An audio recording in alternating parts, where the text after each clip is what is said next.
The rain in Graybridge isn't soft. It's a cold, hard assault that finds every crack in your shoes and every tear in your jacket. Tonight, it was slicing sideways, turning the alley behind the Starling Diner into a slick canyon of reflected light. The diner's neon sign, a buzzing pink starling, flickered erratically, casting grotesque shadows that danced with the steam rising from the vents. I huddled against the wet brick, my backpack clutched to my chest. The canvas was already soaked through, the strap digging a familiar groove into my shoulder. I was trying not to cry. I really was. But the tears came anyway, hot and silent, mixing with the rain on my cheeks. Lyle Drummond had done it again. He'd taken my whole paycheck, all of it. He'd held it up, waved it in my face in the greasy heat of the kitchen, and then slid it into his own pocket. For the broken plates, Mara, he'd sneered, though he knew I hadn't been the one to drop that stack. And for the kitchen fees, everyone pays. I had 37 cents in my pocket and rent was due yesterday. As if that wasn't enough, my phone had buzzed an hour ago. A text from Trevor, my ex. Saw you walking home. You look cold. Maybe you should have been nicer. I know where you sleep. The combination of Lyle's theft and Trevor's threat had finally broken me. I'd made it to the alley before the first sob escaped. I was trapped. No money, no safety, nowhere to go. Just the smell of wet garbage and the unending sound of the downpour. A shadow detached itself from the deeper darkness at the mouth of the alley. It wasn't a person. It was a car. A long, black sedan that seemed to drink the meager light. It didn't make a sound, just glided over the broken asphalt like a shark cutting through filthy water. It stopped, idling 20 feet away. Its engine a low thrum I felt more than heard. My breath hitched. This wasn't a customer. This wasn't anyone who belonged here. The driver's window lowered just a crack. Rain hissed against the tinted glass. I saw the orange-red pinpoint of a cigar cherry, glowing brightly in the dark. Then a plume of smoke, rich and aromatic, curled out into the wet air. A man was watching me. My instinct wasn't just fear. It was a primal terror that locked my muscles. This was how girls like me disappeared in Graybridge. I pressed myself harder against the wall, trying to become invisible. He wasn't leering. Not like the usual drunks who stumbled out back. He was just watching, assessing. The car door opened, but only slightly, pushing a sliver of warm, dim interior light into the alley. A voice cut through the rain. It was low, smooth, and coated in gravel. "Who hurt you?" It wasn't a question I knew how to answer. It wasn't, "Are you okay?" or "What's wrong?" It was specific. Who? It wasn't sympathetic. It felt like an assessment, like a doctor asking where the break is or an exterminator asking where the nest is. It vibrated with a quiet, absolute power I couldn't name. Before I could find my voice, the diner's back door slammed open, vomiting a rectangle of yellow light and the smell of stale beer onto the pavement. Well, Mara, figured you'd be out here," Lyle Drummond sneered. He was wiping his greasy hands on an apron that was maybe white 3 years ago. Flanking him were the two cooks who never touched a pan, Milo and Sant, his collectors, his thugs. Lyle's eyes flicked to the black car, registered its expense, and then, fatally, dismissed it. He thought it was just a customer I was trying to solicit. His mistake. "Still short on that kitchen fee, sweetheart," he taunted, stepping toward me. I flinched, clutching my backpack like a shield. "You didn't pay me, Lyle. You took my whole check. That's illegal." "Wages are earned, breakage is paid," Sant growled, cracking his knuckles. He was the one who'd cornered me by the walk-in last week. Lyle's eyes narrowed, his gaze dropping from my face to my neck. To the one thing of value I had left, the one thing they hadn't taken. "You know," he said, a greasy smile spreading across his face. "There's always another way to pay." He lunged. I wasn't fast enough. I screamed no as his fingers, hot and slick, closed around the delicate gold chain. He ripped it from my throat. The clasp snapped, stinging my skin. He held it up, dangling it under the flickering neon. my grandmother's locket. Pretty, he mused, weighing it in his disgusting hand. This might cover half of what you owe. I clawed for it, tears of rage and grief blurring my vision. Give it back, please. Lyle, it's all I have. I believe, the low voice from the car said, that you have something that doesn't belong to you. The black car door opened fully. The man emerged. He didn't slam the door. It closed behind him with a heavy, insulated thud. He was tall. He wore a suit so dark and perfectly tailored it seemed to shed the rain. Cassian Vale. My blood turned to ice. Everyone in Greybridge knew the name, the Vale Syndicate. They said he was trying to clean up his family's business, that the old ways were dead. But the whispers clung to him like the fog off the harbor. This was not a man you crossed. This was not a man who helped girls crying in alleys. He hadn't moved toward us, but his presence had shifted the alley's center of gravity. Lyle, Milo, and Sant were suddenly, fatally, outnumbered. Two other figures had materialized from the rain, separating themselves from the shadows of the sedan. A man, Victor, built like a brick vault, and a woman, Inez, who moved with a dancer's lethal, fluid grace. They were at Lyle's flanks before Milo and Sant could even register them as threats. I saw Sant's hand twitch, reaching for the heavy-looking object tucked in his waistband.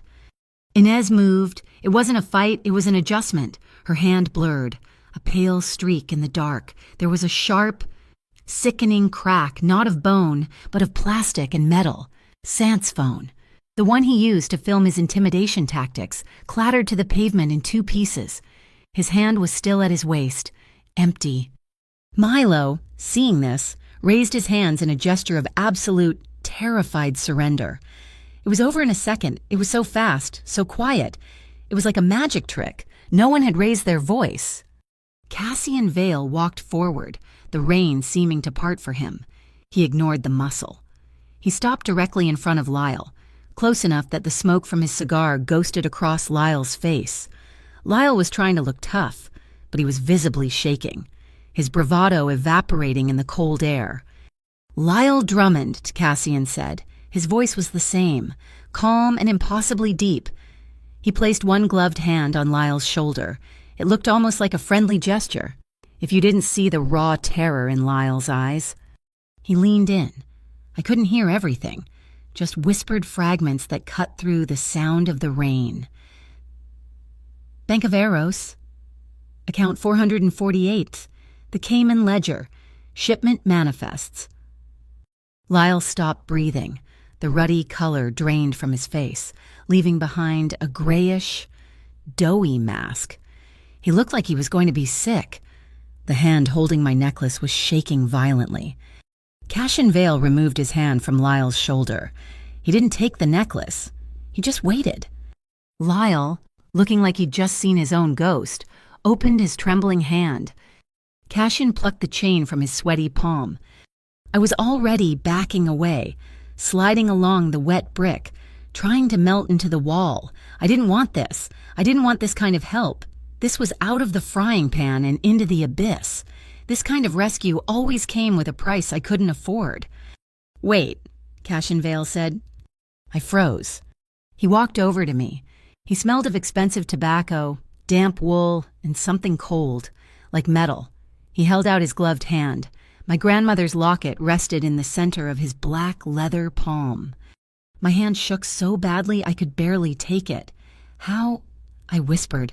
I looked back at Lyle, who was now leaning against the diner wall, hyperventilating. I realized then he didn't take it from Lyle just now. He must have lifted it off him during that brief, terrifying moment he put his hand on his shoulder. While he was destroying him with words, he was also picking his pocket. "He won't bother you again," Cassian stated. It wasn't a promise. It was a fact. He reached into the inner pocket of his suit jacket and produced a small, heavy card. It was matte black, with embossed silver lettering. It didn't have a name. It just said Nighthawk Club and an address down by the wharf. He pressed the card into my hand. My fingers were so cold I almost dropped it. "My club is legitimate," he said, his dark eyes fixed on mine. "The pay is fair, and the kitchen is safe. Ask for Inez. She'll find a place for you, if you want it." He turned, without waiting for an answer, and walked back to the sedan. Victor and Inez were already inside. The door closed with that same silent, heavy thud. The car pulled away, its red taillights disappearing into the Graybridge night. I was left alone in the alley with a pale, vomiting Lyle Drummond and his two useless, terrified collectors. I didn't wait to see what they would do. I ran. I ran past the busted-up bins, past the corner bodega, and didn't stop until I was barricading the flimsy door of my tiny, peeling paint room 6 blocks away. My heart was hammering so hard it hurt. I was soaked to the bone, the cold finally sinking deep into my marrow. I collapsed on the cot, my backpack falling to the floor with a wet smack. The card from the Nighthawk Club was still clutched in one hand. The locket was in the other. It was safe. My fingers, numb and white, fumbled with the clasp. I clicked it open. The tiny, faded picture of my grandmother, smiling in her youth, was still there, safe behind the tarnished silver. But as I went to close it, my thumb brushed against something on the back of the locket, a texture. I sat up, pushing my wet hair out of my eyes. I held it under the dim, buzzing light of my bedside lamp. It was an engraving. It was tiny and precise, worn down by time, but unmistakable. I'd never noticed it before. It was a bird, a small, stylized bird in flight. My blood ran even colder than the rain had made it. I knew that bird. I had been staring at it for 6 months, wiping grease off its neon counterpart. It was the Starling, the exact same logo used by the Starling Diner. That was impossible. My grandmother never worked at a diner. She was a singer, a lounge singer. Back in the day, before I was born, she used to joke she sang in places that were all smoke and shadows. She died when I was 10, leaving me nothing but this locket and a box of old photographs. Why would her locket have the diner's logo? I looked from the impossible engraving to the black business card in my other hand, Nighthawk Club. A jazz bar. Outside, the storm had finally broken.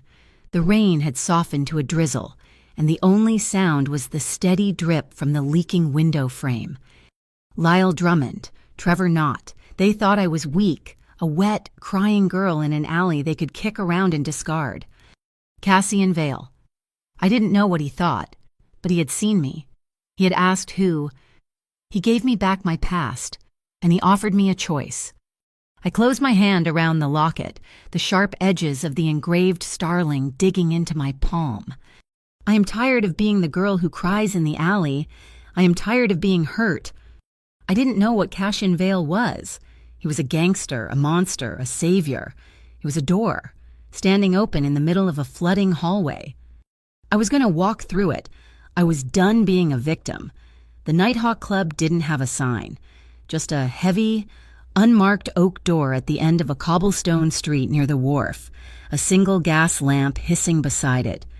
Taking that first step inside felt like crossing into another country. The air, thick with the scent of bourbon and cedar, was warm and alive. The chaos of Graybridge's streets dissolved, replaced by the low thrum of conversation and the liquid gold of a saxophone. A woman was singing a song called Goodnight Harbor, her voice a velvet ribbon winding through the amber-lit room. This wasn't a dive bar. It was a cathedral of shadows and secrets. Inez was waiting for me, just as he'd said. She stood by the host stand, her posture impossibly straight, her dark hair pulled back in a severe knot. She wasn't smiling. "Mara Quinn," she said. It wasn't a question. "Follow me." She led me past the main bar, where patrons in expensive clothes laughed quietly, and up a narrow, curving staircase to a small mezzanine that overlooked the main floor. The office was spare, a steel desk, 2 chairs, a single window looking out at the rain-slicked rooftops. From a balcony just outside the office door, I could see Cassian Vale.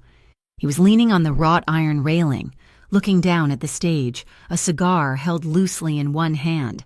He hadn't acknowledged me, but I felt his awareness like a change in atmospheric pressure. Inez gestured for me to sit. "I have some questions." I braced myself for the usual interrogation prior employment. References, skills. I'd already invented a story about being fired for talking back, something more palatable than the truth. Inez's questions were not usual. "Who is your emergency contact?" she began, her gaze unwavering. I blinked. "I don't have one." "How do you take your coffee?" "Black, 2 sugars." "What is your favorite meal?" The question was so unexpected, so disarmingly normal that the truth slipped out before I could stop it. "My grandmother's Cioppino. She made it with extra fennel." "What was the last book you read?" "A Field Guide to North American Birds," I answered, my voice sharp. "I like to know what I'm looking at." She made a small, almost imperceptible nod. She wasn't writing anything down. This wasn't an interview. It was an inventory. She was mapping my life, looking for weaknesses, for attachments, for anything that could be used as leverage against her boss. I met her stare, refusing to look away, letting her see the defiance I hadn't known I possessed until last night. I had nothing left to lose, which meant she had nothing to take. When she finished, she simply stood. "Wait here." She stepped out onto the balcony and spoke to Cassian in a voice too low for me to hear. He didn't turn around, just nodded slowly. He took one last long draw from his cigar before putting it out in an ashtray. Then he came inside, filling the small office with his presence. "You're hired," he said, his voice the same low rumble I remembered from the alley. "Assistant night kitchen manager, 6 p.m. to 2 a.m., 5 nights a week. You'll report to Inez. We offer benefits after 60 days. The pay is double what you were making at the Starling." He paused. "There will be no overtime you don't ask for, and you will not be asked to participate in any business that is not conducted on this property." My suspicion was a physical thing, a sour taste in my mouth. "Why?" I asked, my voice tight. "Why me?" His eyes, dark and unreadable, finally met mine. "My organization is transitioning. Legitimate businesses require legitimate people. You needed a job. I had one open. The equation is simple." It wasn't simple at all. It was the most complicated thing that had ever happened to me, but I saw the way out he was offering. The clean, well-lit path away from Lyle and Trevor and the suffocating desperation of my life. "Okay," I said, my voice barely a whisper. "I'll take it." Downstairs, the singer had finished her set. A man took her place at the grand piano on the small stage. He was older, with a shock of white hair and the long, elegant fingers of a lifelong musician. The host announced him as Ezra Klein. He began to play, and the melody that filled the club was hauntingly familiar, a tune of rain and melancholy and lost things. It made me think of my grandmother again, of the stories she told about her life before me. She'd made a record once. She'd said, "A single, independent pressing, lost to time." Inez showed me the kitchens, the staff room, the route to the back alley for deliveries and trash. It was a world away from the Starling's grease-caked squalor. Everything here was gleaming stainless steel and quiet efficiency. My first shift ended at 2. Inez told me to leave through the side alley, a narrow passage that led to a quieter street. I was halfway down it, the cool night air a relief on my skin, when 2 figures stepped out of the shadows, blocking my path. It was Milo and Sant. "Lyle wants to talk to you, Mara," Sant growled, a nasty grin spreading across his face. "He's very disappointed." My blood ran cold, but this time it was mingled with a hot spike of fury. I wasn't the same girl from last night. Before I could even scream, a shadow detached itself from a recessed doorway behind them. It was Inez. She moved with a terrifying economy of motion. There was no flashy fight, no wasted energy. She took Milo's arm, twisted it behind his back, and used his own momentum to slam him face first into the brick wall. He went down in a heap, groaning. Sant spun around, pulling a small, heavy object from his pocket, but Inez was already there. Her hand chopped down on his wrist. I heard a sharp crack, and the object, a heavy wrench, clattered uselessly to the ground. She didn't break his arm. She simply disarmed him, her movements as precise and impersonal as a surgeon's. She stood over them, not even breathing hard. "You are on Vale property," she said, her voice dangerously soft. "You will leave now, and you will not return. Is that understood?" They scrambled to their feet and fled, disappearing into the night. I was leaning against the wall, my heart trying to beat its way out of my chest. A moment later, Cassian Vale appeared at the mouth of the alley. He walked over, his expensive shoes making no sound on the wet pavement. He stopped in front of me, his expression unreadable in the dim light. He asked the same question as before, "Who hurt you?" But this time, he added more. "Tell me everything. Let me put it in the past." And so I did. The whole sordid story spilled out of me not in tears, but in a flat, angry torrent of words about my ex-boyfriend, Trevor Knott, who had introduced me to Lyle, about the predatory wage advance scheme they ran together, trapping desperate employees in a cycle of debt that could never be repaid, about the threats, the intimidation, the constant grinding fear. When I finished, the alley was silent save for the distant hum of the city. Cassian didn't say a word of sympathy. He simply took out his phone, dialed a number, and waited. "Mimosa," he said. "It's Vale. I have a new client for you. Mara Quinn, pro bono." "Yes, that one. Fraudulent labor practices, predatory lending, extortion. The employer is Lyle Drummond at the Starling Diner. The associate is Trevor Knott. I'm sending you her file. Open a case with the Graybridge Civil Arbitration Court. I want his assets frozen and all coerced debts nullified by morning." He listened for a moment, then said, "Thank you," and hung up. Just like that, a single phone call. He wielded power like a scalpel, precise and devastating. "Go home, Mara," he said, his voice a little softer now. "You're safe." Back in the staff break room, waiting for my heart to slow down, I took out my grandmother's locket. My hands were still trembling. I needed the connection, the reminder of where I came from. As I ran my thumb over the Starling engraving on the back, I felt a faint seam. It wasn't just a locket that opened from the front. The back plate seemed to be separate. My fingernail found a tiny catch. I pressed it. With a soft click, the back of the locket swung open on a minuscule hinge. It wasn't a space for another picture. Tucked inside was a tiny, intricate piece of metal. It was a spindle, no bigger than my pinky nail, with a perfectly machined hexagonal tip, like a miniature Allen key, a phonograph key. I was staring at it, completely bewildered.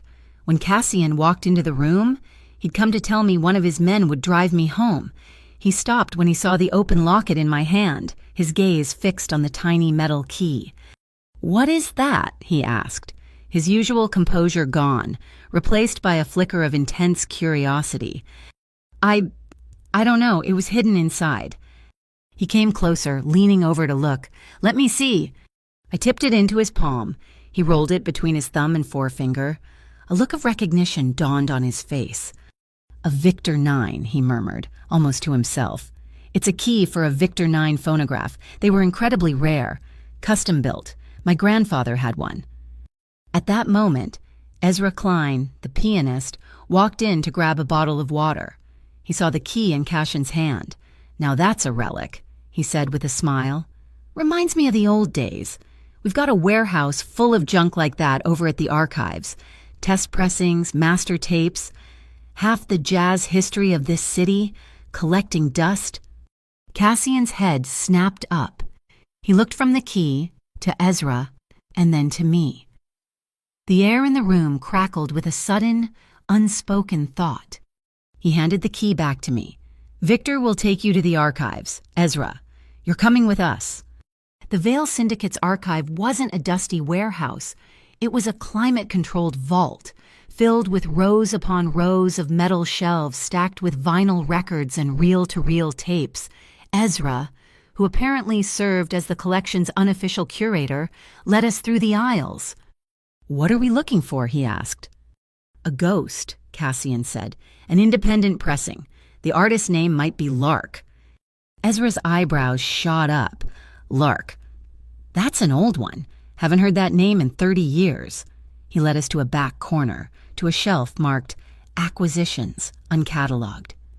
After a few minutes of searching, he pulled out a plain cardboard sleeve. Written on the label in faded cursive was a single word, Lark. The record inside was a 10-inch shellac disc. It looked ordinary, except for one thing. Around the very outer edge, in the dead wax past the last groove, was a faint, almost invisible line of etching. It wasn't writing. It looked more like a barcode. There, in the corner of the vault, was an antique Victor 9 phonograph, kept under a velvet cloth. It was a beautiful machine of polished mahogany and brass, and on its spindle there was a tiny hexagonal hole. My hand was shaking as I held out the key from my locket. With a gentle nudge from Cassian, I inserted it. It fit perfectly. He placed the record on the turntable and carefully lowered the needle. A crackle of static filled the room, followed by the sound of a piano, and then a voice. A woman's voice. It was clear and sad and beautiful, a voice that knew about smoke and shadows. My grandmother. I listened, mesmerized, tears welling in my eyes. It was her. But halfway through the song, a second sound emerged, woven beneath the music, a series of high-pitched clicks and tones, a digital signal. Victor had brought in a laptop and connected a sensor to the phonograph's output. As the signal played, lines of code scrolled across the screen. When the song ended, the code resolved itself into 2 lines of text. A string of numbers and letters, where the iron birds sleep and the water turns to rust. Coordinates. Cassian breathed, staring at the screen. He knew them. I could see it in his face. The casual control was gone, replaced by a sharp, dangerous intensity. They point to Armitage Pier. He looked at me then, and for the first time, I felt like I was seeing the man behind the syndicate boss. There was no pity in his eyes, no calculation. There was just a shared, sudden understanding. The look that passed between us wasn't about gratitude for a job or a rescue. It was the stark, undeniable recognition of one lonely, cornered soul finding another in the dark. Armitage Pier, he repeated, his voice low and grim. It's the last piece of the waterfront Roman Dax needs for his redevelopment project, the one he's been trying to take by any means necessary. The next night, the air at Armitage Pier was thick with salt and the metallic tang of decay.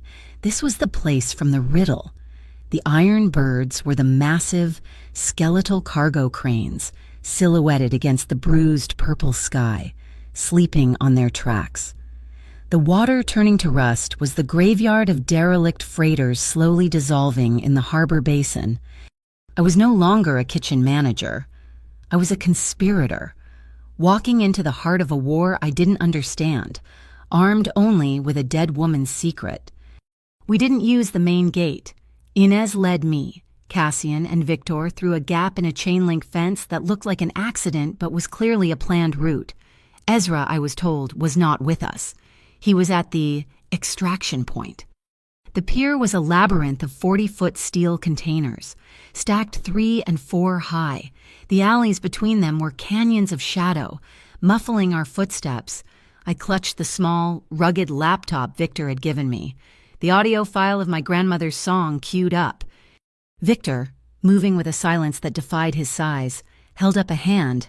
We froze. From an alley ahead, beams from heavy-duty flashlights cut the darkness. Voices, not the disorganized chatter of pier guards. This was disciplined. North Shore. Cassian breathed, his voice flat and cold. He pulled me back behind the cover of a massive container. Irina Kroll. Dax isn't the only one who wants this pier, Inez whispered, her hand moving to the small of her back. This complicates things. It simplifies them. Cassian countered. He looked at Victor. They're here for Dax. Let them think they're finding him. He turned to me. The plan changes. Victor and I will create a diversion. A negotiation, Inez. You get her to the container. The coordinates from the file point to Sector 4. Stack 11B. My heart hammered. And then you get what's inside, and you meet us at slip 12. Do not wait. He looked at me, his gaze intense. Inez will get you there. Do exactly as she says. He and Victor melted into the darkness. Heading toward the lights, I heard Cassian's voice, amplified by the steel walls, impossibly calm. Irina, it's been a long time. I wasn't aware Armitage was under your protection. A woman's voice, laced with steel, echoed back. Vale, always turning up where you're not wanted. This is my business. As their voices tangled, Inez grabbed my arm. Now? We didn't run. We flowed. Inez moved through the shadows like she was made of them. I did my best to copy her, stepping where she stepped, breathing when she breathed. She led me away from the negotiation, deeper into the maze. We went under the main pier, onto a narrow, rotting catwalk suspended over the black, lapping water. The smell of creosote and dead brine filled my lungs. She pointed up, through a gap in the planks. Stack 11B, that's our target. The lock will be on the south-facing side. We climbed a maintenance ladder and emerged in a quiet, dark corridor of steel. Container 11B was painted a faded, anonymous blue. It looked just like all the others. But near the heavy locking bars, Inez brushed away a layer of grime to reveal a small, dark panel, no bigger than a postcard. It had no visible keyhole, just a small grill. The file, Inez commanded. My hands were shaking. I opened the laptop and hit play. The haunting sound of my grandmother's voice, the piano, and the interwoven digital shriek echoed weirdly in the enclosed space. I held the laptop speaker up to the grill. The signal played for 10 seconds. Nothing. Again, Inez hissed. I played it again. This time, at the very end of the musical phrase, there was a heavy, satisfying thunk. Inez didn't hesitate. She put her shoulder to the heavy bar and slid it open. The container door rolled back with a groan of metal. The inside was pitch black.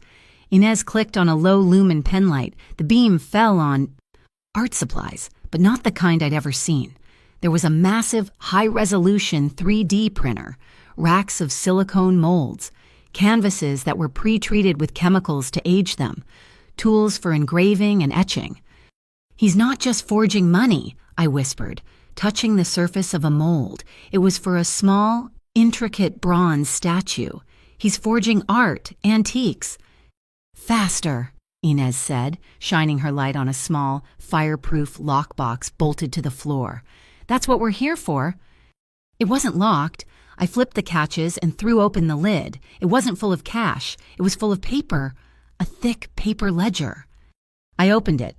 My blood ran cold. It was a list of transactions, dates and account numbers. Column A, Roman Dax. Column B, Graybridge Reconstruction Fund. He was washing the money from his forgeries through a shell corporation disguised as a civic charity. This was the proof. This was the weapon. I shoved the ledger into the new, sturdy backpack Inez had given me, zipping it shut. That's when all hell broke loose. A deafening klaxon blared across the entire pier. Floodlights snapped on, blinding us, turning the yard into a stark, white stage. Bureau of Trade Integrity, a voice boomed over a loudspeaker, laced with distortion. This is a federal raid. All occupants freeze hands in the air. My stomach dropped. Federal agents. Black-clad figures were swarming the yard, rappelling from the cranes, their vehicles blocking the exits. They wore tactical gear, helmets and vests with bold yellow letters, BTI. But Inez wasn't surrendering. She was pulling me back, her face a mask of furious concentration. They aren't feds, she hissed, shoving me toward the edge of the container stack. Dax's private army. He's cleaning house. Or he knew we were coming. We were trapped. I saw Cassian and Victor across the yard, near the gate. Irina Kroll and her North Shore crew looked just as stunned as we were, caught in the open. The fake BTI team was advancing on them, pinning them down. Victor didn't run. He sprinted, not away, but toward one of the giant, slumbering gantry cranes. He vaulted onto the maintenance ladder and began to climb, disappearing into the superstructure. The BTI team leader was shouting, "Vale Kroll on your knees!" Then the crane roared to life. Its shadow, a monstrous iron bird, passed over us. The giant magnetic clamp swung wildly, not picking up a container, but shoving one.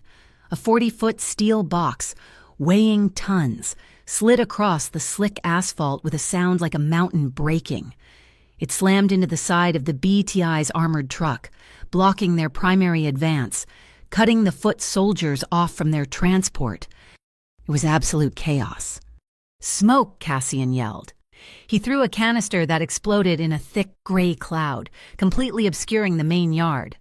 "This way!" Inez yelled, pulling me toward the smoke. We ran, blind, the sounds of shouting and metal crashing behind us. Through a gap in the fog, I heard a moan. "Inez, wait." "We don't wait." She tried to pull me. "No." I yanked my arm free. A few feet away, a young man in a peer security uniform, just a kid, maybe 20, was pinned. A heavy pallet of engine parts, knocked over in the chaos, had trapped his leg. His eyes were wide with panic. "Leave him," Inez ordered. I looked at her, and then at the kid. This was what I'd been my whole life, the one left behind, the acceptable loss. Not anymore. I grabbed the edge of the heavy pallet. "Help me," I demanded. Inez stared at me for half a second, her expression unreadable. Then she swore, a short, sharp curse, and grabbed the other side. On my count, 3. We lifted, adrenaline I didn't know I had surging through me. The pallet moved just enough. The guard screamed as he pulled his mangled leg free. "Go!" I yelled at him. "Get to the water, get out!" He scrambled away into the smoke. I turned back to Inez, breathing hard. I wasn't shaking. I wasn't the girl crying in the alley. I was the one doing the saving. "Impressive," Inez said, grabbing my arm. "Now run!" Cassian's voice cut through the smoke. High above us, "Mara, Inez, up here." He was on top of a stack of containers, silhouetted against the floodlights. Victor was beside him. Ladder Inez shoved me toward it. I climbed, my backpack heavy with the ledger. I scrambled onto the cold, metal roof. We were exposed, high above the yard. "Slip 12, move," Cassian ordered. We ran across the top of the container.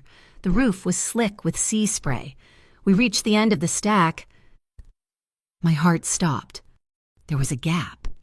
10 feet of empty, black air between us and the next stack of containers, which led to the pier's edge. Victor, without a word, took a running start and leaped across the chasm, landing like a cat. I skidded to a stop at the edge, my shoes slipping. 10 feet. It was a mile. "I can't," I yelled, my voice ripping in the wind.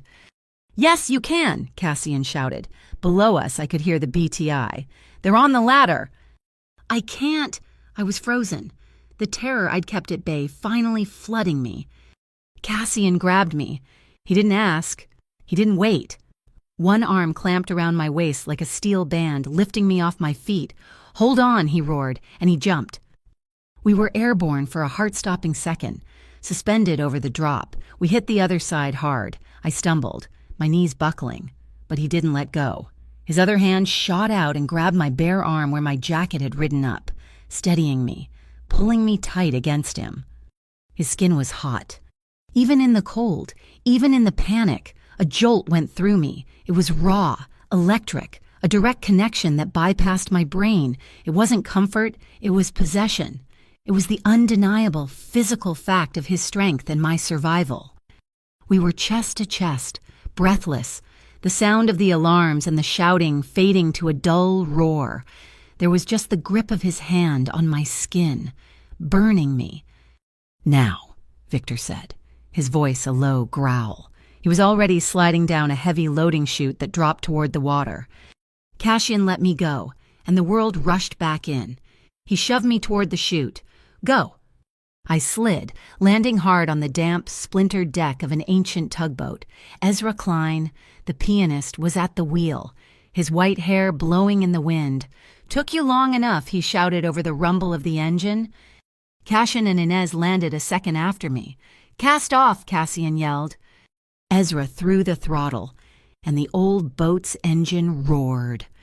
We pulled away from slip 12 churning black water and slid out into the darkness of the harbor. I looked back. Armitage Pier was a blaze of light, a hornet's nest we had kicked. The flashing red and blue lights of the fake BTI were everywhere, sweeping the yard, but they were cut off by the water. We had escaped. I was shaking violently now, the adrenaline draining away, leaving me cold and weak. I clutched the backpack, the ledger a hard rectangle against my back. Cassian walked over. His suit was torn, and a nasty cut was bleeding over his left eyebrow.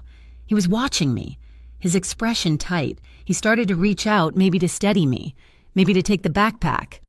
I flinched. He stopped his hand in midair. He looked at his own fingers, then at my face. He understood. "From now on," he said, his voice rough, "no one touches you." He clenched his hand into a fist, then slowly relaxed it. "Not even me. Not unless you say so." I stared at him, the wind whipping my hair across my face. He wasn't apologizing. He was setting a new rule, a boundary. He wasn't promising I would be safe. He was promising I would have a choice. The barrier I'd kept locked down tight. The one that kept everyone out didn't fall, but for the first time in my life, I felt a hairline crack run right through the center of it. The tugboat dropped us at a disused fish processing dock 2 miles upriver. A black SUV was waiting in the shadows, its engine silent. The ride to Renfall Street was quiet. The 4 of us, me, Cassian, Inez, and Victor, wrapped in our own adrenaline-soaked silence. The ledger in my backpack felt like a block of ice against my spine. The safe house wasn't a damp basement or a sterile box. It was a massive loft apartment in a converted textile mill. Exposed brick walls soared 2 stories high. Old-growth timber beams crossed the ceiling, and a wall of windows looked out over the glittering, indifferent lights of Graybridge. A gas fireplace was already hissing in a wide, modern hearth, casting a warm, flickering light over worn leather furniture. It was beautiful. It was a home, and that made it more terrifying than any alley. "First aid kit is in the kitchen, left of the sink," Cassian said to Inez. His voice was rough. He was still breathing hard, the adrenaline of the fight and the leap wearing off. He shrugged off his heavy, rain-dampened suit jacket, revealing the dark turtleneck underneath, taut across his shoulders. The cut above his eyebrow, which I'd only glimpsed in the chaos, was worse than I thought. It was deep, bleeding sluggishly, matting his dark hair. I found the kit before Inez did. It was stocked like a field hospital. I grabbed a fistful of antiseptic wipes and gauze. He was standing by the fire, staring into the flames, one hand braced on the mantel. He didn't seem to notice me approach. "You're bleeding," I said, my voice sounding small in the vast room. He looked over. He saw the supplies in my hands and tensed, as if I were holding a weapon. His eyes flicked to my hands, then to my face. "Stay still," I ordered, my voice gaining a fraction of strength. I wasn't asking. I stepped inside his personal space, into the heat radiating from his body and the fireplace. My hands were shaking. I could smell the rain on his clothes, the sharp tang of gunpowder smoke from the diversion, and underneath it all, that scent of cedar and expensive tobacco. I was so close I could see the faint lines at the corners of his eyes, the dark stubble on his jaw. A breath away. I lifted a wipe, my fingers trembling so badly I could barely hold it. "Let me," he said. His voice was a low rumble. He didn't take the wipe. He gently, slowly captured my wrist. His fingers were hot against my cold skin. He held my hand steady, guiding my own fingers to the cut. It was an act of such strange, shared intimacy it stole my breath. I cleaned the wound, my touch clumsy. He didn't flinch, didn't move. He just watched me. When I was done, I taped a strip of butterfly gauze over the worst of it. "It needs stitches." "It will heal," he said. Finally letting go of my wrist, the absence of his touch left my skin burning. He looked down at my arms. "You're hurt." I glanced down. My forearm, the one he'd grabbed, was scraped raw from the landing on the container. A long, red abrasion was welling with blood. I hadn't even felt it. He looked from the scrape to my eyes. His promise from the boat hung in the air between us. Not even me. Not unless you say so. "May I?" he asked. His voice was quiet, formal. It was the most respectful question anyone had ever asked me. I couldn't speak. I just nodded. He took a clean cloth and a bottle of antiseptic from the kit. He didn't grab my arm. He held out his hand, palm up, waiting for me to give it to him. I laid my forearm in his hand. His touch was firm, impossibly gentle. He cleaned the wound with a slow, methodical care that was the opposite of the violence I associated with men. He was focused, his dark eyebrows drawn together, the gauze on his own head a stark white against his skin. He worked in silence. When he finished, he wrapped a light, clean bandage around my arm. His fingers brushed my skin, and this time, I didn't flinch. "Thank you," I whispered. He nodded, releasing me. He turned and hung his damp jacket on a hook by the fire. I stood there, awkward, my adrenaline crashing, leaving me exhausted and hollow. I looked down at my own clothes, my Nighthawk uniform, now stained with grime, salt water, and I sniffed my sleeve. "Is that engine grease?" A sound bubbled up in my throat. It was ragged and unfamiliar. A laugh. It was a half sob, half giggle, a complete breakdown of every nerve I had. "I must look insane," I said, covering my mouth. Cashin turned back from the fire. A tiny, almost imperceptible smile touched the corner of his mouth. "You look like you survived, Mara." He gestured to one of the leather armchairs. "Sit, Inez is checking the perimeter. Ezra is on his way with the ledger." I realized then that Victor and Inez had vanished, melting back into their roles as protectors, leaving us alone. I sank into the chair, the leather sighing under my weight. Cassian sat in the chair opposite me, leaving a respectful distance. The firelight played over the hard planes of his face. For a long time, we just listened to the sound of the gas jets. "The Lower Harbor District," he said, his voice soft, reflective. "That's where I grew up, before all this." He gestured vaguely at the expensive loft. "It wasn't like this. It was like your alley. Cold, wet, and full of men like Lyle Drummond." I watched him, surprised by the sudden confidence. "My father, my grandfather, they ran this city's shadows," he continued, his eyes on the fire. "They built an empire on things that break people. When my father died, he left me that empire, but he also left me the Lower Harbor. I swore I'd make the business clean. Legitimate logistics, hospitality, property. The Nighthawk is the first step. But men like Roman Dax, they like the shadows. They like pulling the strings, poisoning the well, all while pretending to be legitimate. They're the ones I can't abide."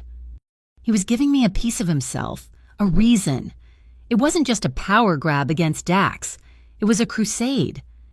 "I know about being trapped," I said, my voice quiet, matching his.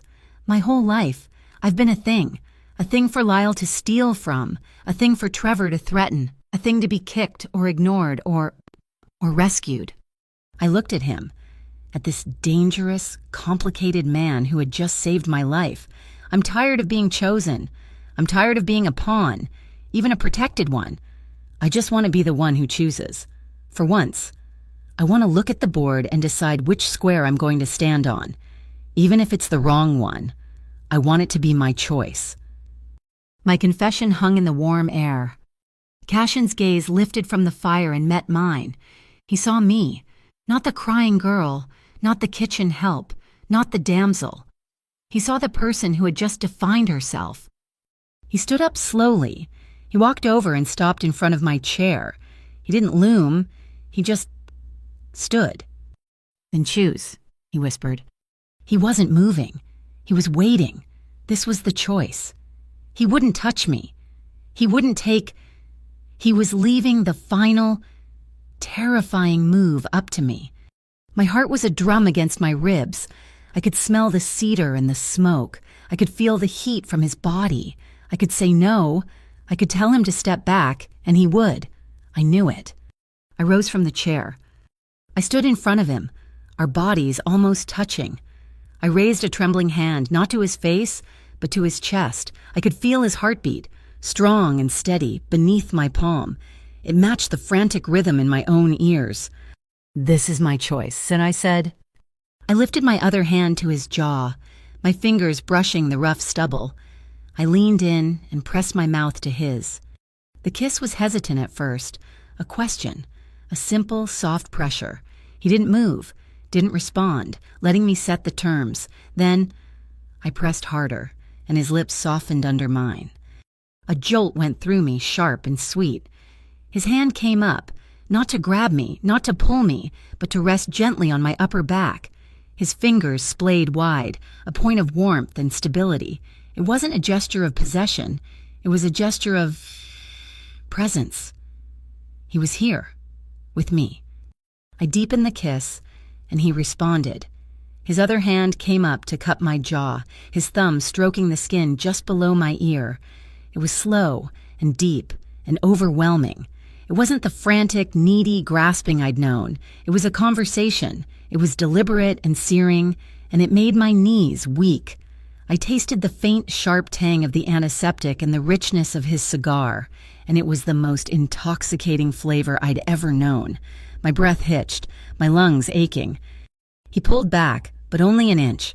Our foreheads rested together. His breath was warm on my lips. I kept my eyes closed, trying to anchor myself in the moment. He said nothing, just breathed. Then he whispered. So low it was more a vibration than a sound, right against my skin. 1, you are safe. His thumb stroked my cheek. 2, you are respected. He kissed my temple, a feather-light touch. 3, you can stop this at any time. I opened my eyes. He was watching me, his gaze dark and intense, stripped of all pretense. He had given me all the power. A small, genuine smile touched my lips. I leaned in and pressed my forehead back against his. A silent answer. Trust. It was a fragile, terrifying seedling, but it was there, taking root in the ashes of my old life. A harsh buzz shattered the moment. A black, encrypted phone on the coffee table vibrated violently. We both flinched. Inez was suddenly in the room, her face grim. She picked up the phone, glanced at the screen, and handed it to Cassian. "You need to see this." Cassian's expression hardened as he looked at the screen. He turned it so I could see. It was a news photo, a live feed image from a gala at City Hall. Roman Dax, smiling, shaking hands with Mayor Silas Penbrook, and standing right beside them, laughing. Her hand on Dax's arm like an old friend was Irina Kroll. "She was never there for the pier," Cassian said, his voice turning to gravel. "She was a distraction. They're all in it together." "It's worse, Cassian." Ezra Klein had entered from a back room, the ledger in his hand. He was standing by a computer workstation I hadn't noticed. The ledger is a map. The Graybridge Reconstruction Fund was a slush fund started by the mayor's office. Dax laundered his forgery money through it, then funneled it into a shell company called Dax Urban Futures. That company then hired another shell, a security firm in Delaware. That's your fake BTI. The mayor is using public money to fund Dax's private army so they can seize the pier. And Dax's forged art sales are paying the mayor's kickbacks. The room was silent. The knot was tighter, more complex, and more rotten than I could have imagined. Cassian looked at the photo, at the smiling faces of the mayor, the gangster, and the rival. His face was granite. He looked back at me, the warmth from our kiss still tingling on my lips, but his eyes were cold. "I'm not a good man, Mara," he said, his voice flat. "I've done things in my life to keep this organization breathing that I can't undo." He tapped the screen, his finger landing on Roman Dax's smiling face. "But I will not sell this city's soul to men like him." The loft, which had felt like a sanctuary hours before, was now a war room. The fire had been extinguished. On a massive screen that had descended from the ceiling, Ezra had mapped out the flow of money from the ledger. It was a spider web of deceit, with Roman Dax and Mayor Penbrook at its center. A woman's face appeared on the screen via a secure video link. She had sharp, intelligent eyes and hair pulled back so tightly it looked severe. "Mimosa," Cassian said by way of introduction. "The ledger is damning, Cassian," the lawyer said, her voice crisp and devoid of emotion. "But it's inadmissible. We obtained it during an unsanctioned breach of a private asset. It's fruit of the poisonous tree. We can't use it to lead—" "So we're back to nothing," I said, the words tasting like ash. "Not nothing," Mimosa corrected, her eyes flicking to me. "We have a map. We just need a clean starting point, a piece of evidence obtained legally that can justify a formal investigation. We need public-facing proof that the BTI is a sham, something a judge can't ignore." I closed my eyes, trying to block out the frustration. I pictured the Starling Diner, the greasy smell, the flickering neon, the constant feeling of being watched. Lyle. He was arrogant. He loved to show off his petty power. I remembered him bragging once about his new security system. My eyes snapped open. "The doorbell camera?" Cassian turned to me. "What?" "At the Starling," I said, my thoughts racing. "Lyle installed one of those smart doorbell cameras at the back entrance a few months ago. He said he wanted to catch employees taking unauthorized smoke breaks. It records everything. It would have seen Lyle's men meeting with those fake BTI agents. It has to be on there." A slow, dangerous smile spread across Cassian's face. "That's our starting point." "It's also in the middle of a hostile business," Inez pointed out, ever the pragmatist. "We can't exactly ask for the footage." "We won't ask," I said, standing up. An idea, reckless and terrifying, was forming in my mind. "We'll inspect." The lunch rush at the Starling Diner was a symphony of controlled chaos. The clang of spatulas, the sizzle of grease, the roar of the exhaust fans. I knew its rhythms by heart, which is why, when I walked in the front door flanked by Cassian and Inez, I knew exactly how to break them. I wore a crisp white button-down and carried a clipboard. Inez had a tablet. Cassian, in a perfectly tailored gray suit, looked like he owned the entire city block. We looked official, we looked expensive, we looked like trouble. "Lyle Drummond," and Cassian announced, his voice cutting through the noise. The entire diner fell silent. "Graybridge Health and Food Safety Commission. We're here for a surprise spot inspection." Lyle, who was berating a waitress near the register, turned pale. You can't. I'm not scheduled." "That's why it's a surprise. Mr. Drummond," I said, stepping forward. I started pointing. "Your dairy cooler is running 2 degrees too warm. Your dishwater is below sanitation temperature. And that," I said, pointing to a stack of unwashed plates, "is a cross-contamination violation." I knew his kitchen's every flaw. I led them back, my voice sharp and confident, citing regulations I'd looked up an hour ago. Inez was tapping on her tablet, making official-looking notes. Lyle was sweating, stumbling after us, protesting weakly. Cassian played the part of the bored, superior bureaucrat perfectly. He just stood by the back door, arms crossed, his polite, unwavering smile making Lyle more nervous than any threat could. "I don't understand," Lyle stammered. "I have an exemption. I was just cleared." "An exemption?" Cassian asked, his eyebrows raising in mock curiosity. "From whom?" "The BTI, the Bureau of Trade Integrity," Lyle blurted out, desperate. He fumbled in his grimy office and produced a piece of paper, a certificate, printed on cheap cardstock, with a poorly rendered eagle logo. "See, they did a full facility review last month, said I was a preferred vendor, gave me this waiver." Cassian took the paper, examining it as if it were a fine jewel. "Remarkable," he said, his smile never faltering. "A Federal Trade Bureau inspecting local kitchen grease traps. How very thorough of them." He handed the waiver back. "We'll still need to check your security logs. It's a new mandate. Data integrity?" While Cassian held Lyle's attention, Inez was at the back door. Her fingers flew across her tablet, which was now connected by a thin, almost invisible cable to the doorbell camera's hard drive inside. A progress bar on her screen filled rapidly. "All set," she said, pocketing her device. We turned to leave. "We'll be in touch with our findings. Mr. Drummond," Cassian said cheerfully. Do try to get that cooler temperature down." We were a block away, walking calmly toward our waiting car, when I heard the squeal of tires. Down Victor, who had been our silent driver, materialized in front of me. A battered red pickup truck, engine roaring, mounted the curb, aiming right for us. Time seemed to slow. Pedestrians screamed and scattered. There was nowhere to go. Victor didn't draw a weapon. He didn't even shout.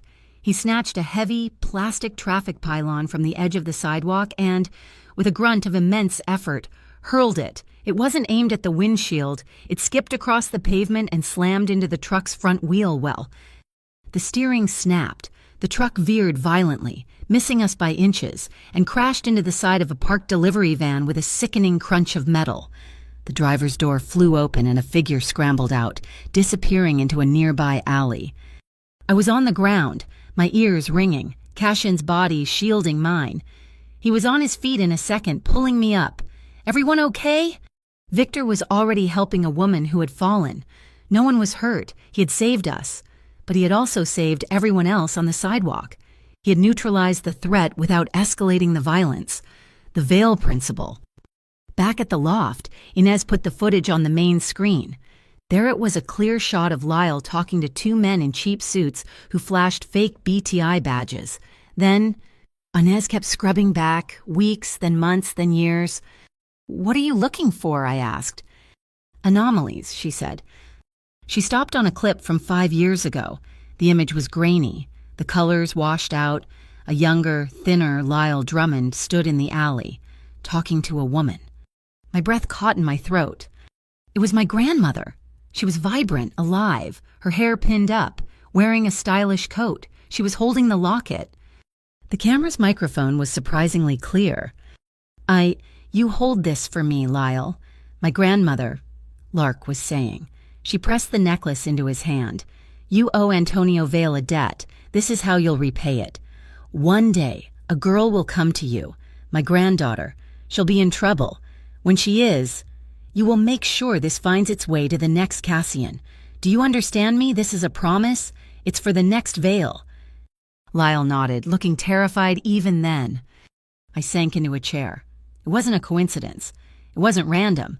It was a plan, set in motion decades ago, a debt of honor between a lounge singer and a gangster, a promise passed from one generation to the next. My grandmother hadn't just left me a keepsake. She had left me a guardian. Mimosa's face reappeared on the screen. "It's enough," she said, her voice tight with excitement. "The video of the fake agents corroborates the purpose of the payments in the ledger. It's the clean entry point. I can get a judge to sign a temporary warrant. The ledger mentions a warehouse Roman Dax leases in Factory District 5. That's where he's storing his equipment." The next hour was a blur. We were moving again, this time to a cold, anonymous industrial park. The warrant gave us a 2-hour window. The warehouse was vast and silent.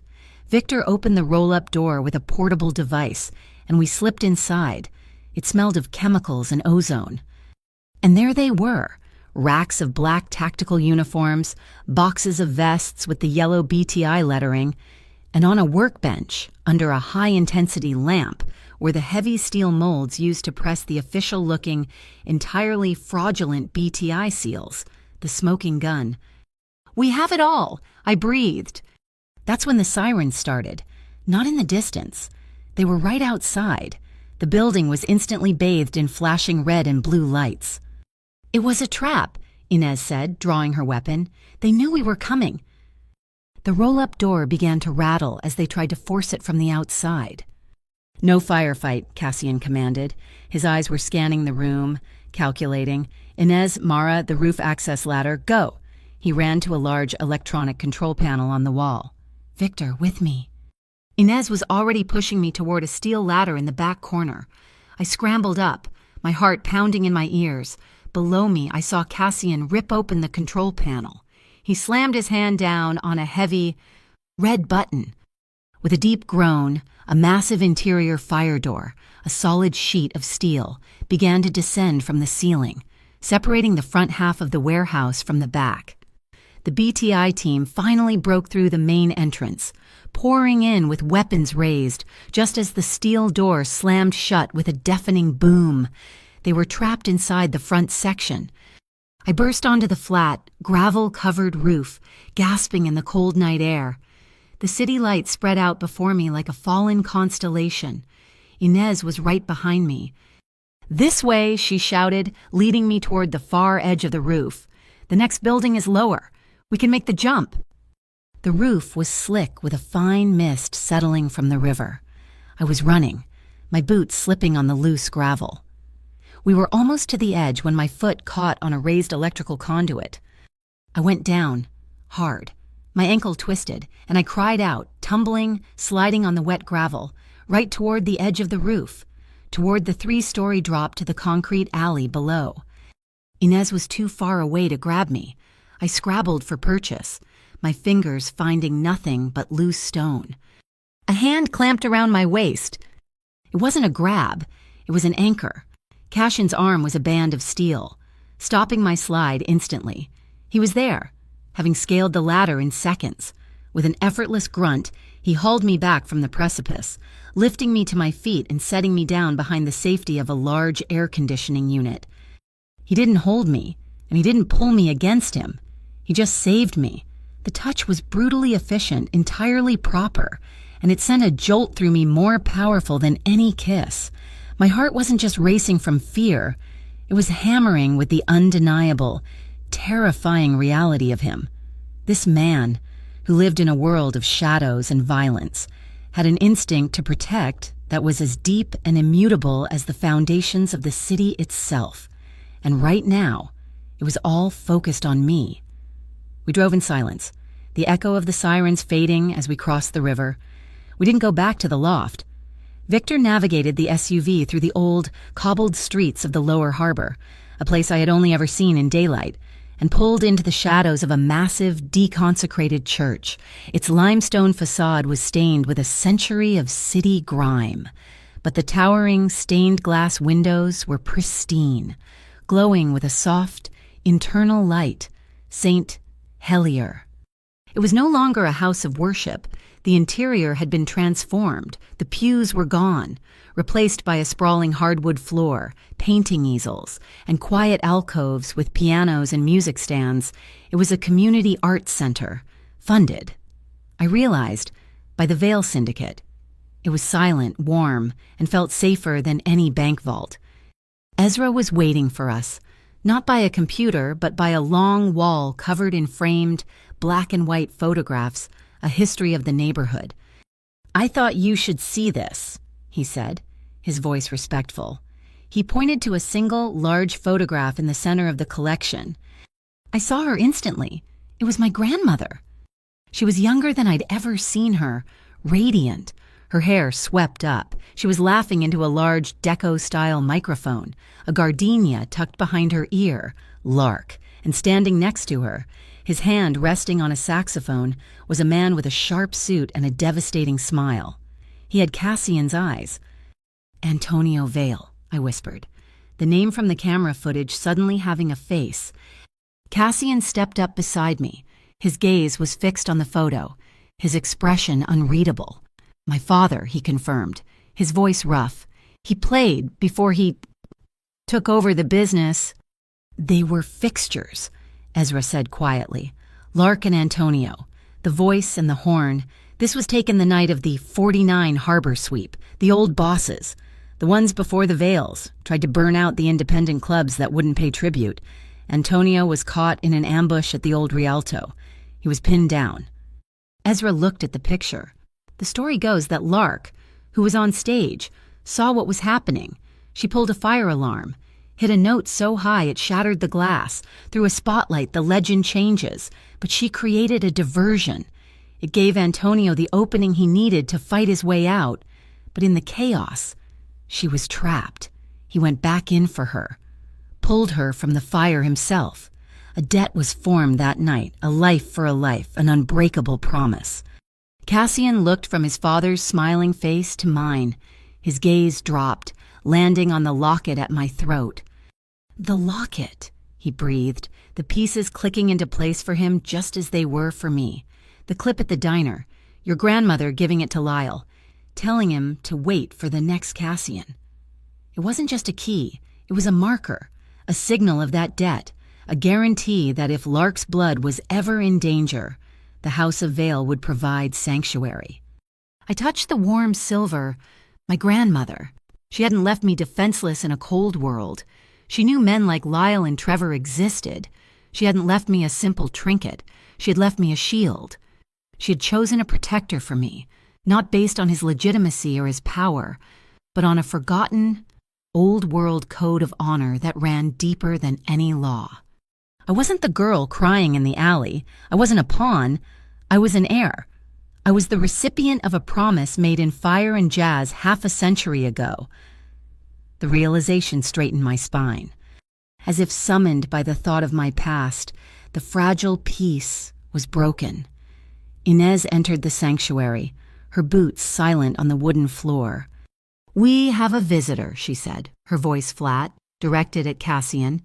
"At the Nighthawk. He's asking for her." She jerked her chin toward me. Trevor not. The blood drained from my face. Trevor. The name was a synonym for betrayal, for the beginning of my slide into debt and fear. "He says he has information," Inez continued, unimpressed. "On Roman Dax, he wants a deal. He looks terrified." "Get rid of him," I said, my voice sharp and cold. "I never want to see him again." Cassian didn't give the order. He just looked at me. His expression wasn't pitying. It was patient. He was waiting. "He's asking for you, Mara," he said, his voice quiet, "holding me accountable. It's your past. It's your call. You decide who you see. You decide what happens." This was it. The promise from the loft, the vow of respect and choice, wasn't just about him touching me. It was about this. He was giving me the power to face my own ghosts, or to banish them. I was terrified of Trevor. I hated him, but he was terrified of Roman. And as Cassian had taught me, fear is a tool. Fear is leverage. I took a deep breath. "I'll see him." My voice shook, but it didn't break. "But not here, not on your property, a neutral place." I chose the Lumen Tea House on the edge of the university district. It was small, bright, and always full. The owner, Hannah, was a sharp-eyed woman in her 60s who missed nothing. I'd called ahead. "Hannah, I need to meet someone. I need a witness. Can you be there?" She had simply replied, "The corner booth is reserved," and hung up. Trevor was already there, huddled in the booth, his knee bouncing frantically. He looked terrible. He'd lost weight.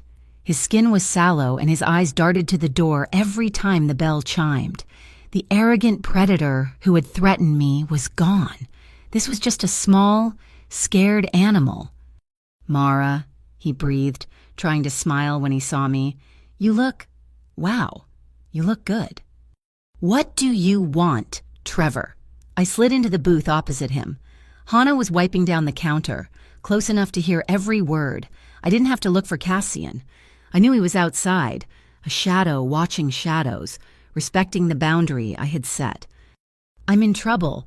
Mara, deep.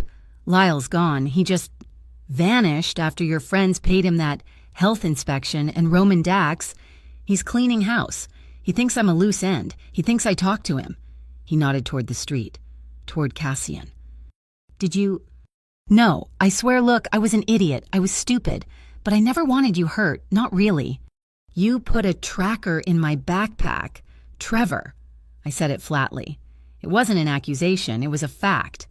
His eyes widened in genuine shock, then squeezed shut. "He made me. Lyle. He said he needed to keep track of his investment. I owed him so much. Mara, I was in the same trap you were. You sold me to him to get yourself out." "I know," his voice cracked. "Okay, I know, and I'm sorry, but I can make it right. I can give you something." He leaned in, his voice dropping to a panicked whisper. "Roman is paranoid. He doesn't trust the cloud.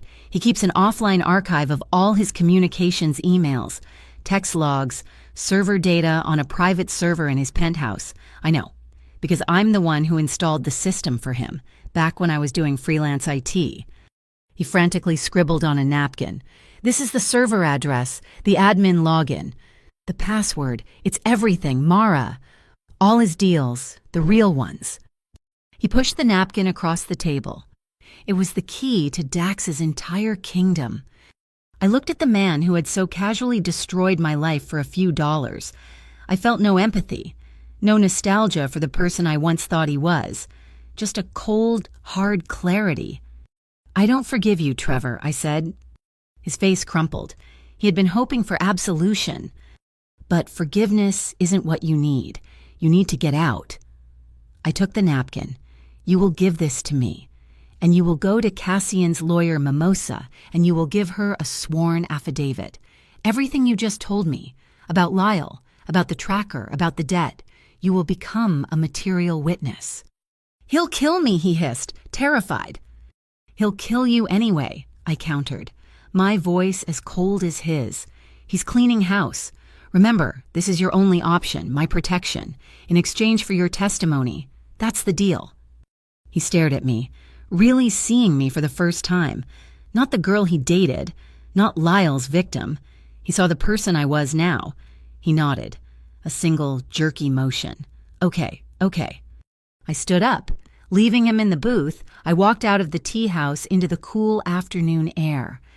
The black SUV was parked across the street. Cassian was leaning against it, watching me. Not the tea house. He hadn't interfered. He had trusted me to handle my own monster. And I had? He opened the passenger door for me, a silent gesture of respect, the trust between us, so fragile before, settled, becoming something solid and real. We didn't get to use the information. Roman struck first. The next morning, the city woke up to a digital blitz. The Graybridge Tribune's website ran a banner headline, Vale Syndicate implicated in peer forgery ring. We were at the Nighthawk. The club closed. The evidence from the warehouse spread across the main bar. Cassian read the article aloud, his voice a low, dangerous growl. It quoted anonymous city hall sources and concerned business leaders, a clear nod to Irina Kroll. It painted us as the criminals, alleging Cassian was orchestrating a smear campaign against a legitimate businessman, Roman Dax, to seize control of the waterfront. He's co-opting our narrative, Cassian said, tossing the tablet on the bar. He's painting us as the forgers, the launderers. He's poisoning the well. It's worse than that, Ezra said, his fingers flying over a keyboard. He's not just spinning, he's planting. These anonymous tips about Vale-owned shell companies. The transaction logs are faked, but they're good. He's trying to frame you for his own crimes. Prove they're fake, Cassian ordered. I can't.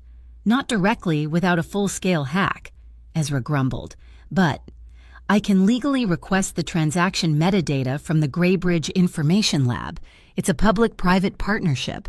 We can analyze the path of the data, if not the data itself. It took 2 hours. Got him, Ezra finally announced. The money transfers, the anonymous tips to the press. They're all originating from the same IP block, a dedicated server registered to Dax Urban Futures. He's arrogant. He's framing you from his own office. Before we could even form a plan, the television over the bar lit up with a special report. Mayor Silas Penbrook lived from City Hall, his face a mask of civic concern. No, and in light of these deeply disturbing allegations, Penbrook said, and the recent unfortunate violence at Armitage Pier, I am announcing a new public-private safety initiative. We will bring in the best private partners to help our dedicated police force secure the harbor for all citizens. The camera panned out, standing on either side of the mayor, looking professional and patriotic, were Roman Dax and Irina Kroll. My stomach clenched. Mr.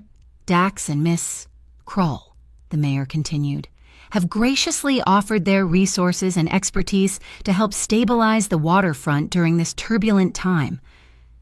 It was a political execution. He had just deputized Dax's private army and allied himself with Cassian's chief rival. He'd used the raid we survived as the public excuse.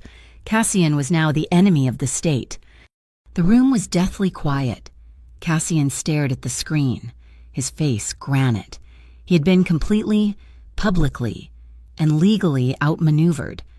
I looked at the three of them on the screen, the mayor, the tech lord, the rival. They were smiling for the cameras. They were putting on a show. They were telling a story. I thought of my grandmother, standing on a stage, her voice cutting through the smoke. "No," I said. The men turned to me. "They're putting on a performance," I said, my voice quiet but gaining strength. "They're using a stage to tell their story, so we have to tell a better one." I looked from Ezra to Inez, and finally to Cassian. "We have to build our own stage." The Nighthawk Club was transformed. The intimate, shadowy corners were gone, replaced by the bright, focused glare of television lights. Every major local news outlet was here. Cameras perched on tripods, reporters murmuring into microphones. We had called it For the Harbor, a last-minute charity fundraiser with all proceeds going to the displaced dockworkers of Armitage Pier. It was our stage, and the house was full. Community leaders, small business owners, and the city's old money mingled, sipping cocktails, unaware they were the audience for an execution. I stood in the wings, my palms slick with sweat. Inez had found a dress for me, a simple, elegant black sheath. It felt like armor.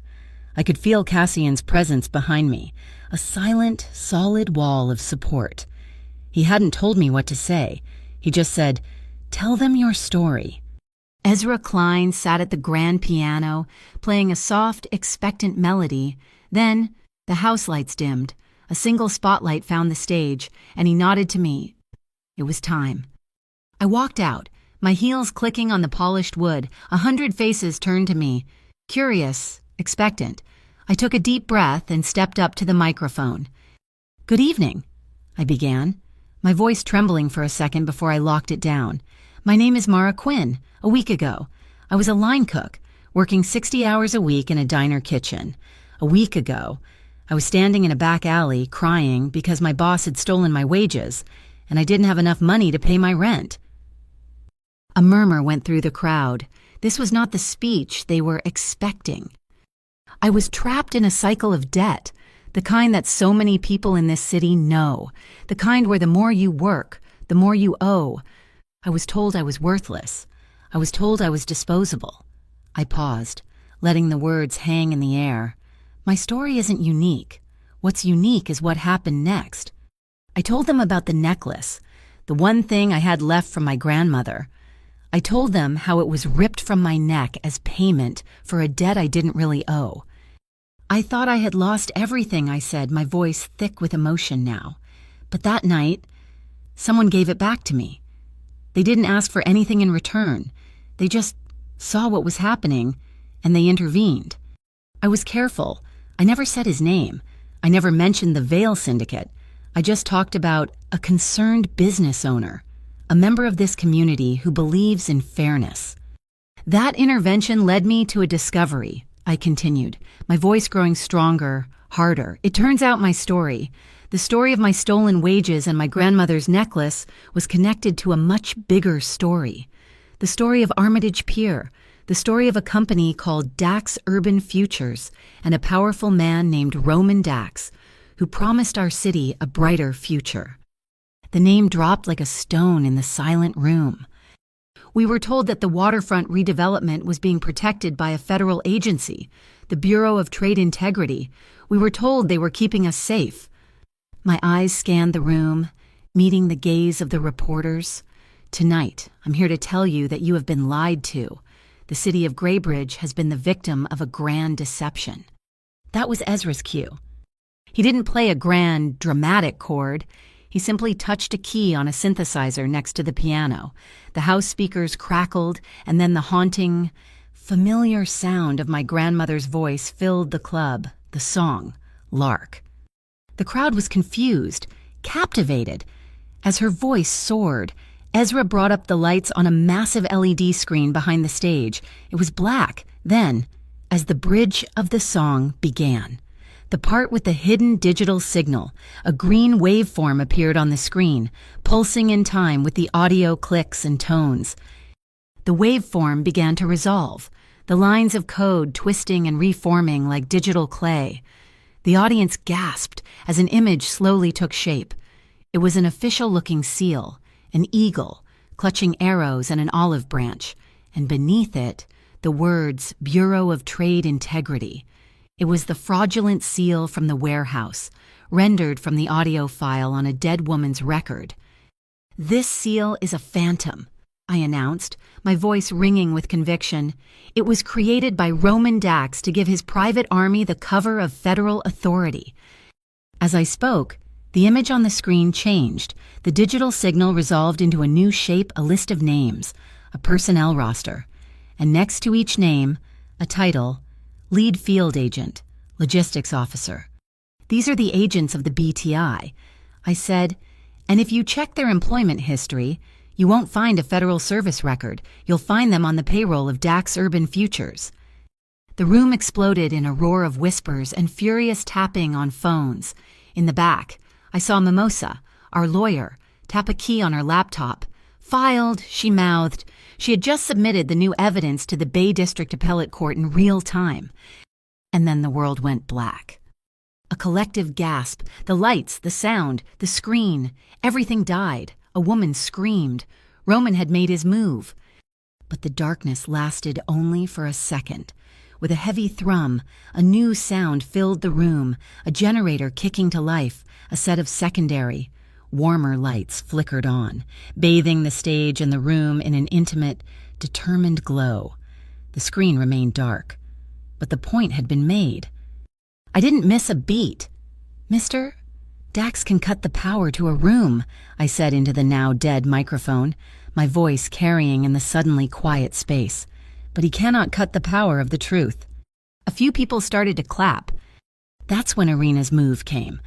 A table near the back of the room suddenly overturned with a crash of glass. Two large, belligerent men in cheap suits started shouting, shoving people. "This is a sham, a setup by the Veil mob," one of them yelled. The crowd panicked, surging away from the disturbance. But before it could escalate, a mountain moved. Victor, who had been standing impassively by the main entrance, flowed through the crowd. He didn't throw a punch. He didn't make a threat. He simply placed himself between the two thugs and the patrons. He put a hand on each of their chests, a gesture that was almost gentle, and simply pushed. They stumbled back, off balance. Victor just stood there, a human wall, shaking his head slightly. One of the men swung at him. Victor caught his fist, twisted his arm behind his back in a simple, non-injurious compliance hold, and walked him toward the door. Inez, appearing from nowhere, did the same with the other man. It was all over in 10 seconds. It was calm, professional, and every news camera in the room had captured it. They had recorded Irina's men initiating the violence, and Cassian's team ending it without injury. In the renewed chaos, Cassian was suddenly at my side. "You need a breath," he said, his voice low. He put a hand on my back, steering me through a side door and up a flight of service stairs. We emerged on the flat roof of the Nighthawk. The city spread out below us. A river of light, oblivious to the war we were fighting. The air was cold and clean. I leaned on the parapet, my body trembling with adrenaline. Cassian stood beside me, not speaking. He took off his suit jacket and draped it over my shoulders. It was warm from his body and smelled of cedar. We stood there for a long time, watching the traffic, the silence between us more comforting than any words. He didn't try to comfort me.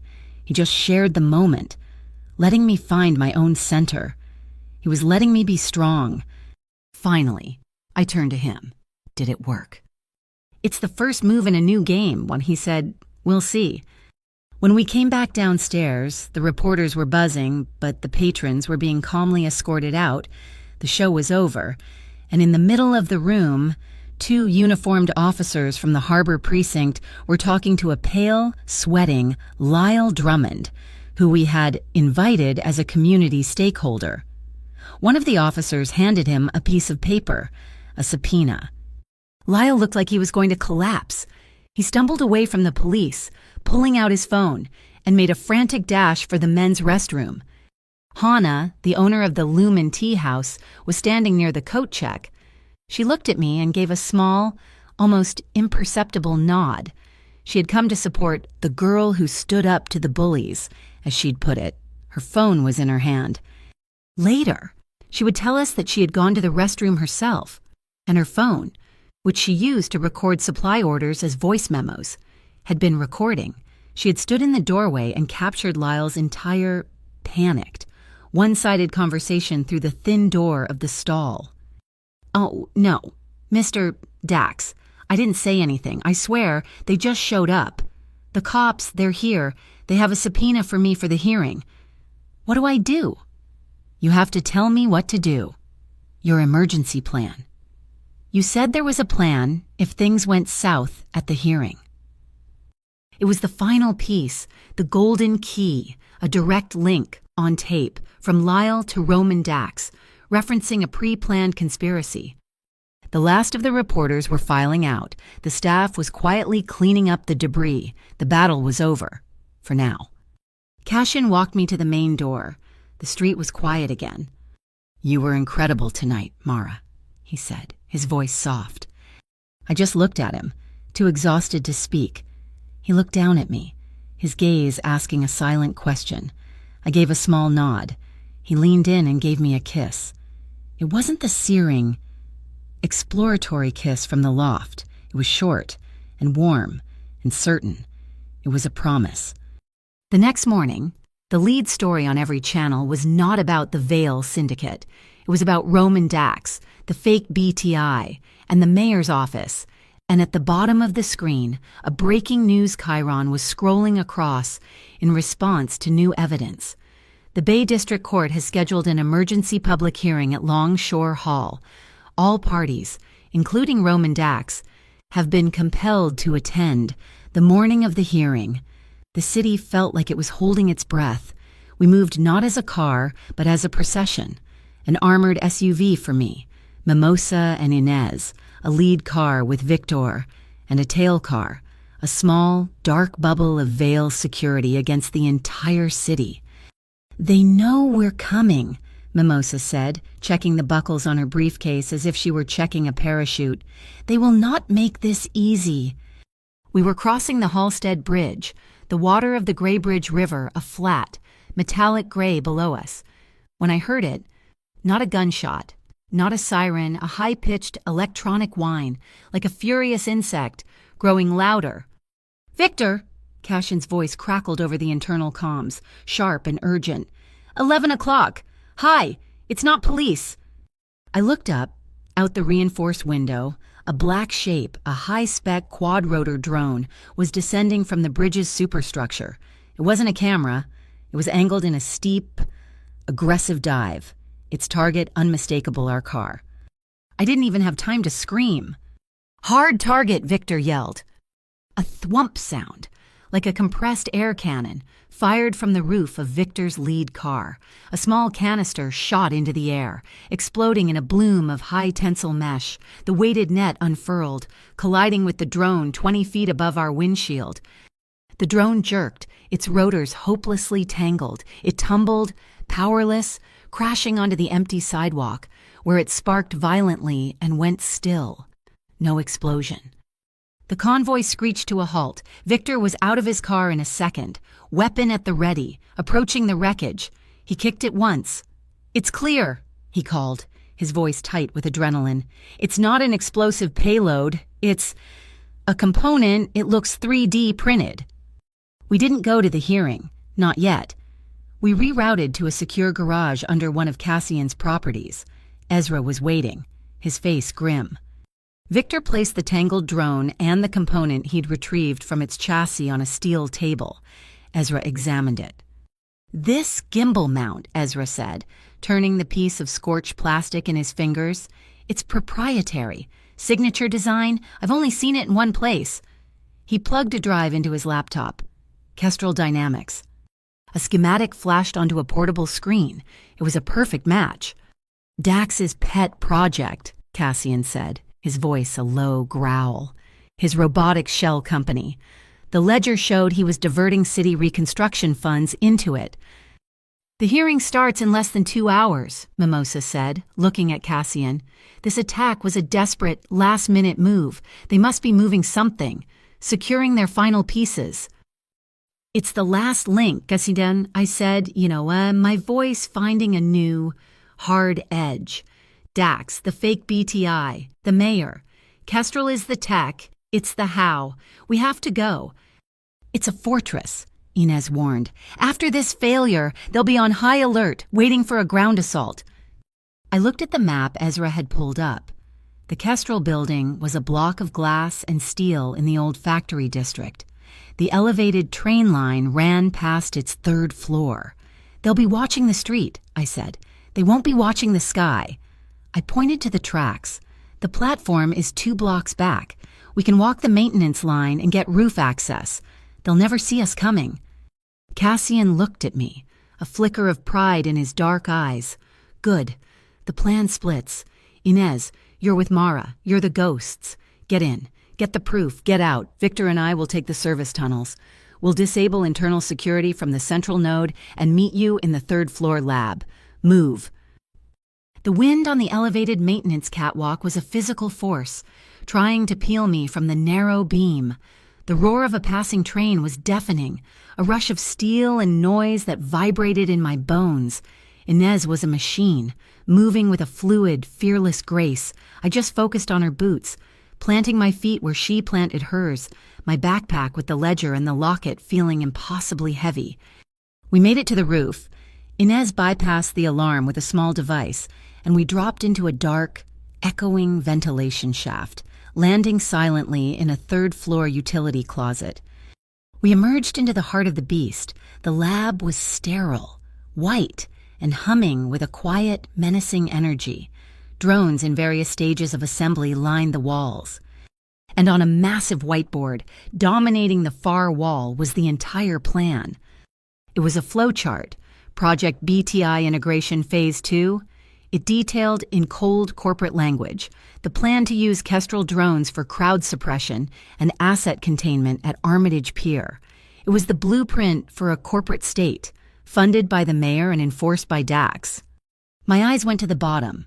Under Project Lead Approved, there was a bold, arrogant signature in black marker, Irina Kroll. I pulled out my phone and took a dozen pictures. "We have it," I whispered. "We have the link." How touching. The voice, like shattered glass, echoed from the doorway. We spun around. Irina Kroll stood there, flanked by 2 of her North Shore guards. She wasn't in tactical gear. She was wearing a crisp, tailored pantsuit, an image of corporate power. She looked at me with a lazy, contemptuous smile. "The little diner girl," she sneered. "Still playing dress-up in a world you don't understand? Did you really think you could save the city? Roman and I own this city?" "You own nothing," I said, my voice shaking but level. "You're just the hired help, signing off on his dirty work so he can keep his own hands clean." Irina's smile faltered, her eyes flashing with anger. She nodded to her guards. "Take the phone and be gentle. We wouldn't want to hurt the evidence." The guards started to move. Inez stepped in front of me. She didn't raise her fists. She raised her phone, its camera light on and recording. "Go ahead, Irina," Inez said, her voice chillingly calm, loud enough for the phone's microphone. "Give the order. We're on private property, which makes this trespassing for you. Give the order for assault, and you're adding it to the charges you already face. We have you on video at the Nighthawk inciting a disturbance. We have your signature on that board, linking you directly to a conspiracy to impersonate federal officers. The legal term is racketeering. You personally." Irina hesitated, her eyes narrowing. Inez pressed on. "Your guards will be tried as co-conspirators, but Roman, he'll cut you loose. He'll feed you to the feds to save himself. You'll be the one they make an example of, all for what, a city you don't even own." It was a brilliant legal assault. Inez had turned the threat of violence back on itself. Using the law as a blade, Irina was frozen, caught between her orders and her own survival.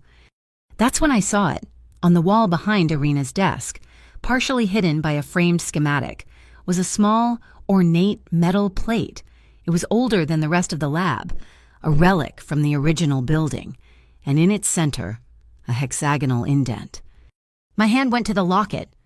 "She's right," I said, moving slowly, deliberately, toward the desk. Irina's eyes snapped to me. "Dax is using you. He needed a public-facing rival to make his alliance with the mayor look legitimate. You're just a pawn." "I am no one's pawn," she hissed, distracted. I reached the desk. I pulled the locket from under my shirt, my fingers fumbling for the key. I slid it into the indent. It fit. I twisted. A soft click. The plate popped open on a hidden hinge. It wasn't a vent. It was a wall safe. Irina's eyes went wide with fury, realizing she'd been played. "Get them, get that phone." She lunged, but I was faster. I reached into the safe and my fingers closed around the only thing inside a single, black, leather-bound notebook. "Inez, go!" I screamed. I slammed the safe shut as the guards grabbed for me. Inez shoved a heavy cart full of drone parts into their shins, sending them sprawling. We sprinted, bursting out of the lab and into the stairwell, the alarm blaring. "Roof is a dead end," Inez yelled as we clattered down the metal stairs. "They'll be waiting." We burst through the doors on the ground floor. Cassian and Victor emerged from a service hallway at the same moment, a perfect timed intercept. "We're blown," Cassian yelled, not even breaking stride. "Main exit move." We ran as a single unit out the glass front doors and into the daylight. Civilians on the sidewalk stared as our team of 4, followed by Irina and her furious guards, sprinted up the stairs to the elevated train station. A train was pulling in, its brakes hissing. "We're not going to make it," I panted. "My lungs on fire." "Yes, we are," Cassian shouted. The doors chimed, signaling they were closing. He shoved me and Inez forward. We dove through the narrowing gap, tumbling onto the floor of the car. Victor was right behind us, turning to block the way. The train lurched, doors sealing, and began to move. I scrambled to the window and looked back. Cassian, and he was still on the platform. Irina and her 2 guards were closing in on him, fanning out to cut him off. "Cassian!" I screamed, pounding on the glass. He wasn't running for our train. He looked past it. At the parallel track, another train was pulling in, heading the same direction, accelerating. He sprinted, he leaped across the open gap between the tracks, landing with impossible grace on the connector between 2 of the other train's cars. Irina was right behind him. She didn't hesitate. She made the same leap, landing on the car behind him.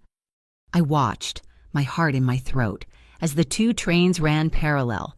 Picking up speed, Irina, agile and furious, scrambled onto the roof of her train car. She had a collapsible baton in her hand. Cassian climbed up after her. They faced each other on the roof of a moving train, the city skyline blurring behind them. She lunged, swinging the baton. Cassian ducked, evading. He wasn't attacking. He was moving, luring her toward the front of the car. He was timing it. I saw the shadow of a low pedestrian bridge approaching. Cassian didn't strike her. As she raised the baton for another swing, he lunged low, tackling her at the knees. It wasn't a violent hit. It was a controlled, rolling takedown. He wrapped his arms around her, pinning her flat to the roof, his body covering hers, just as the bridge's steel girders passed inches over their heads. She was trapped, immobilized. He had used the environment, his weight and his timing, not his fists. Our train pulled into the next station, theirs. Now clear, sped past, but as we stumbled onto the platform, Cassian was already there, walking calmly down the steps from the other side. He was adjusting his cuffs. Irina was nowhere to be seen. Her pursuit finally, definitively, ended. We were in the SUV, racing toward Longshore Hall, dangerously late. I had the notebook open. It was Roman's, filled with his tight, controlled script, dates, payments, and one entry, circled for today. Longshore hearing, 10 a.m., evidence containment, and next to it, 2 words, emergency button. Mimosa, whom we'd scooped up from a corner, read it. Her face went pale. "The fire alarm," she whispered. "Of course. He's not going to run. He's going to trigger the alarm, create a panic. In the chaos, his fake BTI, dressed as court security, will swap the real evidence boxes for fakes. He'll walk free, and our entire case will be compromised." "Ezra," Cassian said into his comms, "he's triggering the fire alarm. Can you stop it?" "Negative," Ezra's voice crackled back.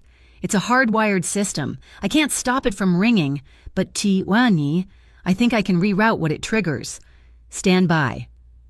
The SUV screeched to a halt in front of the massive stone steps of Longshore Hall. A circus of news vans and protesters choked the plaza. Cassian turned to me in the back seat. His face was granite, the cut above his eye a stark, healed line. "This is the line. Mara, they'll be watching for me. I'm the target. I'll go in first. I'll draw their security. You stay with Mimosa. You are the witness. You have the ledger, the notebook, the photos. You are the one who has to make it to the stand. Do not leave her side, whatever happens." He was going to be the distraction, the sacrifice. He was going to use his reputation as a gangster to draw all the fire so that I, the innocent victim, could slip through. I looked at him, at this man who had asked me who had hurt me, who had respected my choices, who had jumped across train cars for me. I grabbed his hand, my fingers laced through his, strong and tight. "We started this together, Cassian," I said, my voice low and fierce, leaving no room for argument. "We finish it together." He looked at our joined hands. He looked at my face, at the determination he had helped build. He gave a single, slow nod. "Together," he agreed.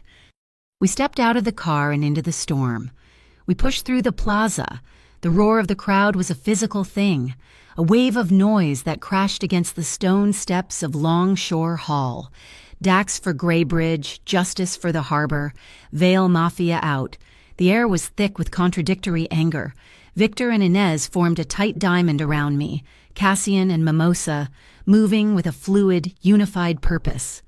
We were met at the massive bronze doors not by court security, but by the mayor's new public-private safety initiative, Dax's men, dressed in immaculate gray suits, their faces impassive, their hands clasped behind their backs. They looked less like security and more like an occupying army. "Credentials," the leader said, his voice flat. Mimosata, without flinching, presented the court summons. "Mara Quinn, Cassian Vale, counsel. We're here for the emergency hearing." The guard's eyes flicked over us, lingering on Cassian with a mixture of fear and contempt. He nodded curtly to another guard, who unhooked a velvet rope. "This way. You've been assigned a preparatory chamber." He didn't lead us to the main atrium.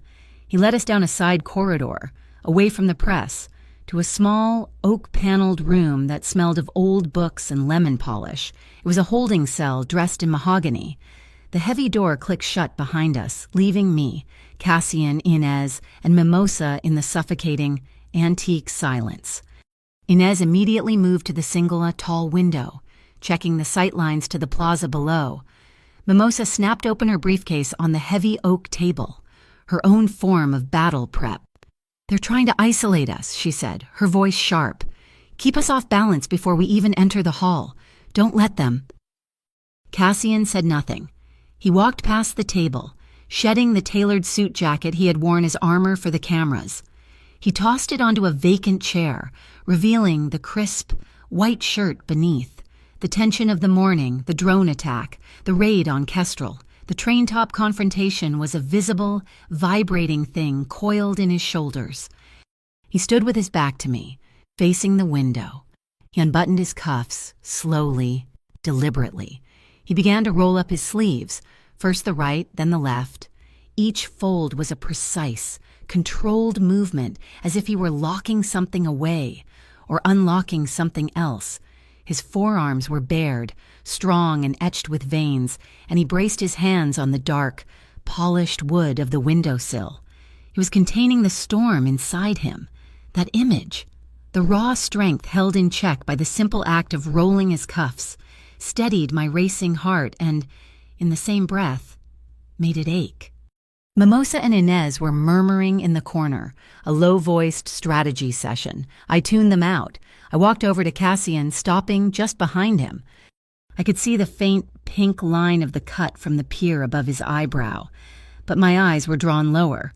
At the open collar of his shirt, just above his collarbone, I saw it, a small, silvery white scar I hadn't noticed before, shaped like a crescent moon, an old wound.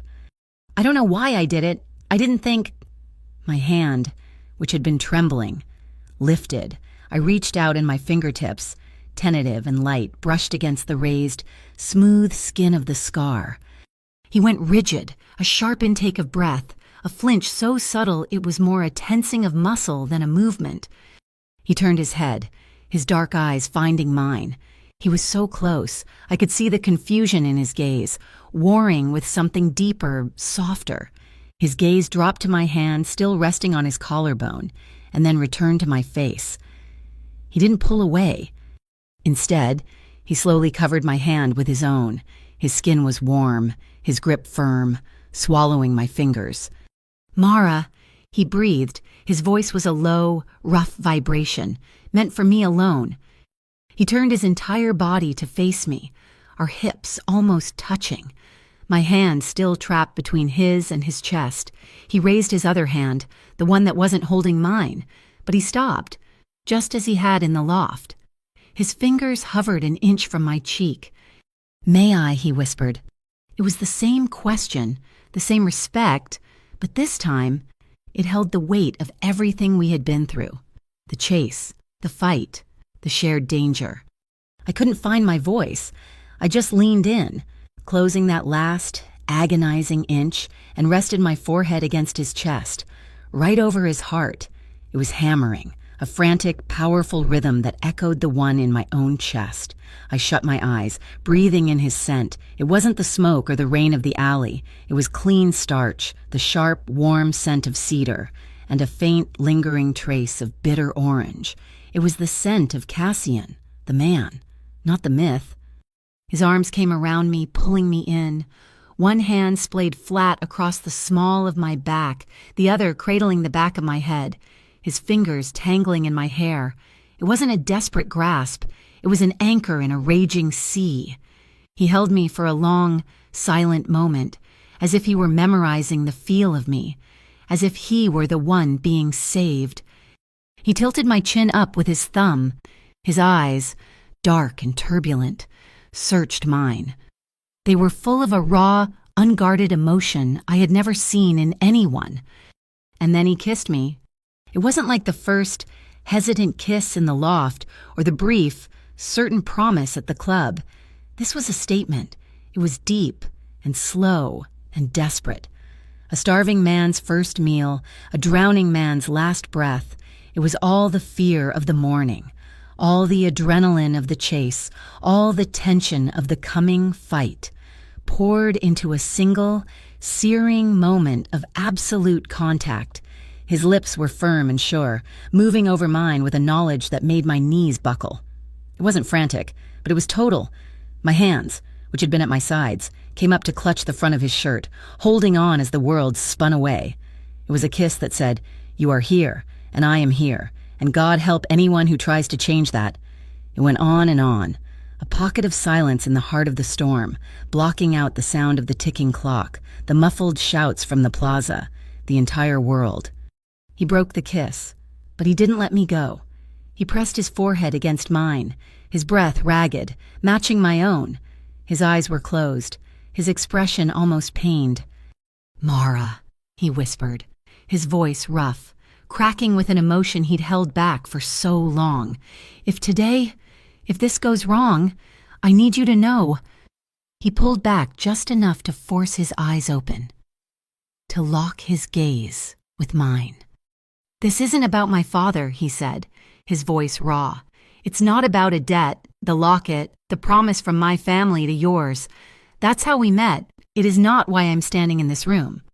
He squeezed my hand, the one still pressed to his chest. "With me, you are not an obligation. You are not an inheritance. You are a choice. Mara, my choice." My heart, which I thought couldn't possibly beat any faster, gave a single, painful lurch.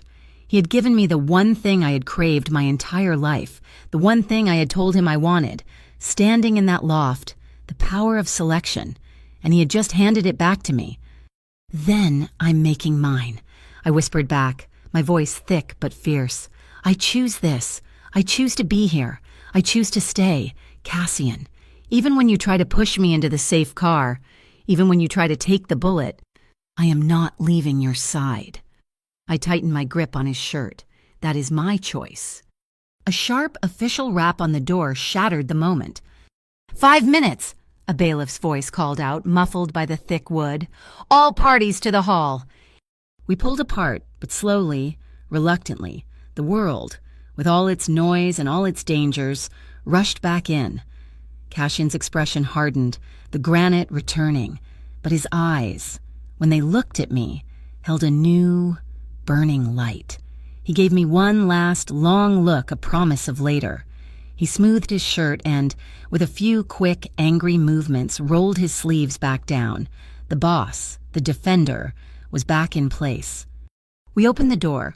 The hallway was humming, a different kind of chaos from the plaza. Ezra was there, looking pale and determined, holding a small, flesh-colored earpiece. "Mara," he said, pressing it into my palm.